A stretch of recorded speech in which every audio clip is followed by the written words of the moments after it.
빙하는 거대한 토공 기계입니다. 위에 떨어지는 바위들을 운반하는 덤프트럭 같고 앞에 있는 바위들을 밀고 가는 불도저 같습니다.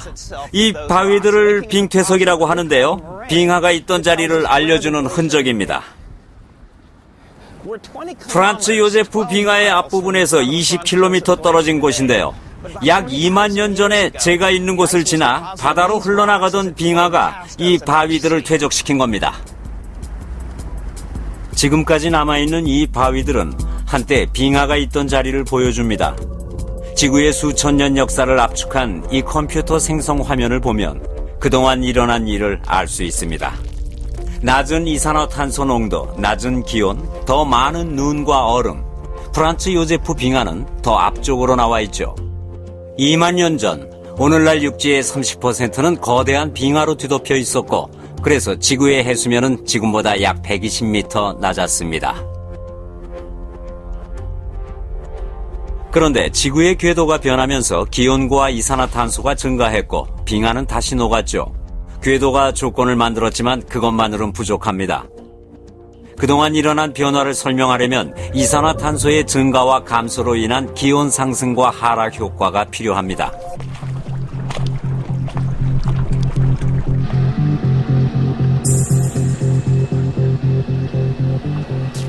대기의 이산화탄소는 아직도 증가하고 있고 기온은 상승하고 빙하는 녹고 있습니다. 프란츠 요제프 빙하가 위치한 산맥 너머 줄어들고 있는 태즈먼 빙하 옆에 형성된 호수에서 이런 현상을 확인할 수 있죠. 빙하 시대의 끝이 이런 모습입니다. 빙하는 붕괴되고 호수들이 생기고 새 육지가 나타나고 빙산들이 떨어져 나옵니다.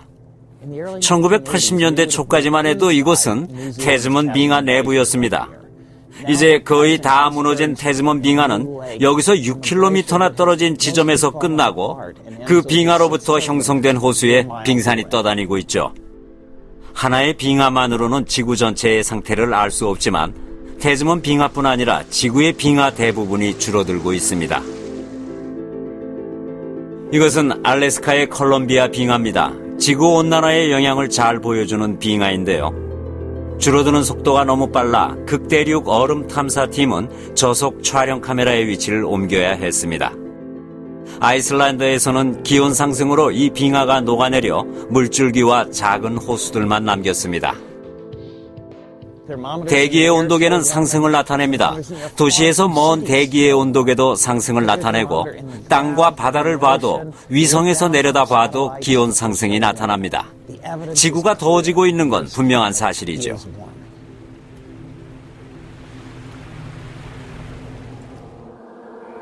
콜로라도주 덴버의 국립빙하표본연구소에는 세계 곳곳에서 온 얼음이 영하 35도 온도로 보관되어 있습니다. 가장 오래된 빙하 표본은 약 40만 년이나 된 것입니다. 북극의 그린란드와 남극 대륙에서 온 고대의 빙하는 지구의 기후 역사를 보여줍니다. 이런 표본들이 어떤 정보를 줄까요?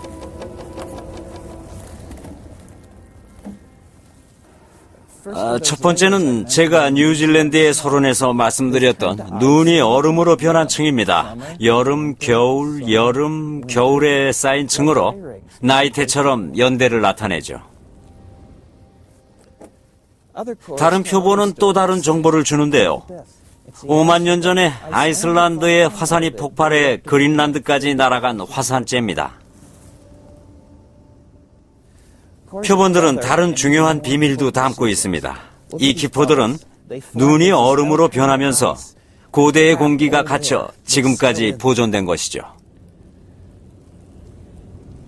과학자들은 더 오래된 남극 대륙의 빙하 표본도 조사하고 있습니다. 이 표본들은 과거의 대기 중 이산화탄소량을 알려주는데 정확도가 매우 높은 정보죠. 진공실에서 얼음 덩어리를 깨뜨려 거기서 나오는 기체를 분석하는데요. 대기의 이산화탄소량을 매우 정확하게 측정할 수 있습니다.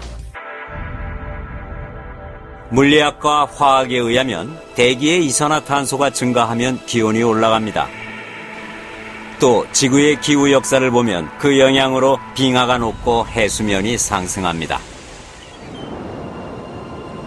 하지만 이산화탄소 증가가 단순한 자연적 변동이 아니라 인간이 원인이란 것을 어떻게 확인할 수 있을까요? 이런 풍경을 보면 화산이 온갖 흥미로운 물질을 내놓고 있음을 즉시 알 수 있습니다. 이산화탄소도 포함됐죠. 그럼 대기의 이산화탄소가 증가하는 것이 우리가 화석연료를 태우기 때문이라고 어떻게 확신할 수 있을까요? 화산 활동이 원인일 가능성은 없을까요? 이 문제를 푸는 첫 단계는 기록입니다. 화산에서 나오는 이산화탄소량을 측정하고 공장 굴뚝과 배기관에서 나오는 이산화탄소량을 측정하죠. 자연의 배출량은 적습니다. 인간은 화산보다 50에서 100배 많은 양의 이산화탄소를 배출하고 있는데요. 대기 상태를 확인해 보면 우리의 기록이 옳다는 사실을 알 수 있습니다. 화산은 암석을 녹임으로써 이산화탄소를 배출합니다. 연소하는 게 아니므로 산소를 쓰지 않죠. 하지만 화석연료가 연소할 때는 산소를 씁니다. 이산화탄소가 증가하면서 산소가 주는 것을 볼 수 있는데 이산화탄소의 증가는 뭔가를 태운 결과라는 얘기죠. 그렇다면 이산화탄소가 증가할 때 그 탄소는 어디서 올까요?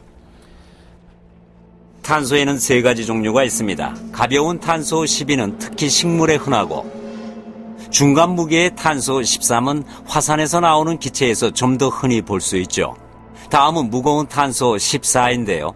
방사성 탄소로 약 5만 년이 지나면 거의 완전히 분해되기 때문에 공룡뼈나 화석연료처럼 아주 오래된 물질에서는 볼 수 없습니다.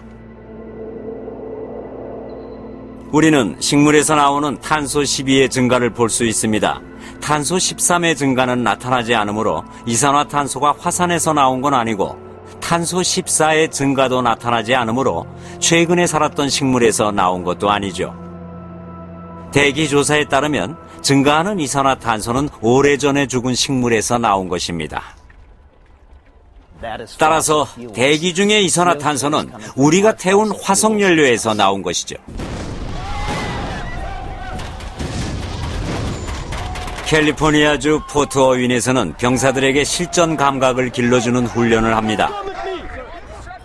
펜타곤의 4개년 국방정책 보고서의 목적은 국가를 안전하게 지키는 것입니다.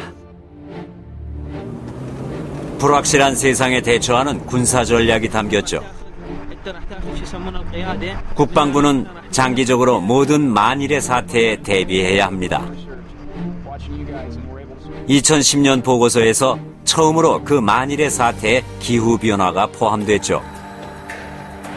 해군의 해양학자인 데이빗 티틀리 해군 소장은 이 보고서에 기여했습니다. 제가 생각하기에 그 국방정책 보고서는 논쟁의 여지가 없다는 시각에서 기후변화를 다루고 있습니다. 지구의 기온을 살펴보고 해수면의 상승을 살펴보고 빙하들의 변화, 그러니까 한두 군데가 아닌 전 세계의 빙하들의 상태를 살펴보고 그 모든 현상을 종합해보세요. 그것이 우리가 실제로 기후가 변하고 있다고 믿는 이유 중 하나입니다. 관측 결과가 그렇고 물리학도 그렇게 말하죠. 지구의 핵심 지역들의 온난화가 어떤 의미인지는 불분명합니다. 우리는 지구가 점점 더워진다는 건 알고 있고 바다가 더워진다는 것도 알고 있습니다. 그런데 우리가 알지 못하는 것은 이 온난화가 강한 폭풍이나 강우 강도, 강우 분포 등에 미칠 영향입니다. 기후 변화는 확실히 일어나고 있지만 세상의 특정한 지역들에서 언제 어떤 일들이 벌어질지는 예상치 못하고 있는 겁니다. 해군이 특히 관심을 갖는 부분은 해수면 상승입니다. 해수면 상승은 21세기에 매우 장기적이고도 중대한 문제가 될 것입니다. 국방부 보고서에 포함된 기반시설 취약성 평가에 의하면 153개의 해군 시설이 기후의 압박에 대한 심각한 위험에 놓여 있습니다. 하와이의 진주만에서 버지니아주의 노포까지 기지들과 근처 시설의 개조가 필요합니다. 해수면이 1~2m 상승해도 이건 상당한 양인데요. 그래도 시간이 있습니다. 위기라고 할 수는 없지만 분명히 전략상의 어려움이 되긴 할 겁니다. 기후변화는 세계적으로 더 많은 불과 홍수, 기근을 가져올 것으로 예상됩니다. 국가가 불안해질 수도 있죠. 국방부에게 기후변화는 위협을 배가시키는 요소지만 티틀리 해군 소장은 과학으로 철저히 대비할 수 있다고 믿습니다. 다행인 건 해양학이나 빙하학, 기상학 등의 과학이 충분히 발달해서 이런 현상을 예측하는 타임 프레임에 대한 기술이 있다는 겁니다. 우리가 그런 예측들을 이용한다면 사실 우리가 어떻게 대처하느냐에 따라 미래를 좋은 쪽으로 바꿀 수 있는 것이죠. 티틀리는 기후변화를 확신합니다. 기후변화는 일어나고 있고 많은 부분에서 인간에게 책임이 있다는 강력한 증거가 있습니다. 미국에서 가장 많은 에너지를 쓰는 곳인 군대에서는 화석연료 이용이 변해야 함을 잘 알고 있습니다. 펜타곤에서는 매일 30만 배럴의 석유를 쓰는데 1200만 갤런보다 많은 양입니다. 무장한 헌비는 갤런당 6.4km를 가고 에브람스 전차가 전속력으로 달리면 1km에 2.5 배럴을 씁니다. 아프가니스탄에서 외딴 기지로 연료를 채우러 가는데 갤런당 400달러까지 들 수 있죠. 포트호위는 화석연료를 줄이고 재생 가능 에너지를 더 많이 쓰는 군대가 효율적일 수 있는지 시험 중인데요.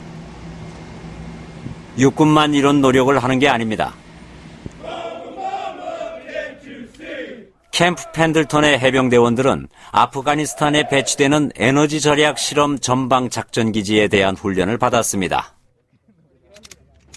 어떤 장비든지 실전에 투입되기 전에 대원들이 훈련돼 있어야 합니다.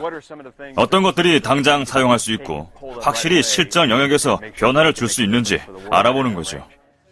이들은 다양한 휴대용 태양열 기구들을 시험하고 고인물을 먹을 수 있도록 정화하는 연습도 합니다. 육군과 해병대는 연료와 물 수송을 최소화하려 노력 중이죠. 한 육군 보고서에 의하면 5년 동안 3,000명 이상의 군 요원이 물자 수송 중에 죽거나 부상당했습니다. 해병대가 수송차를 호위하다가 폭탄 공격을 받으면 그런 데서 부상자와 사망자가 발생하는 건 너무 허무한 일이죠. 해병대원의 능력을 그런 데 쓰는 건 너무 아깝습니다. 과거에 숙박시설엔 발전기가 꼭 필요했고 컴퓨터 작동에도 많은 연료가 들죠. 지금 저희는 파워 쉐이드라는 걸 설치하고 있는데 윗면에 신축성 있는 태양 전지판이 있어서 전등이나 노트북 같은 소규모 전자장치에 쓸 동력을 얻을 수 있죠.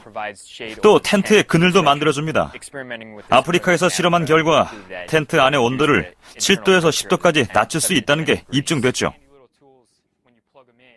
이 텐트 전체에 쓰는 LED 전등이 전부 91와트로 구식 백열 전구 하나보다 적은 전기를 씁니다. 효율성 면에선 최고입니다. LED는 무겁지 않지만 해병대원들의 거친 손길을 견딜 수 있을 만큼 튼튼합니다. 재생 가능 에너지는 바다와 하늘에서도 중요한 역할을 할 겁니다.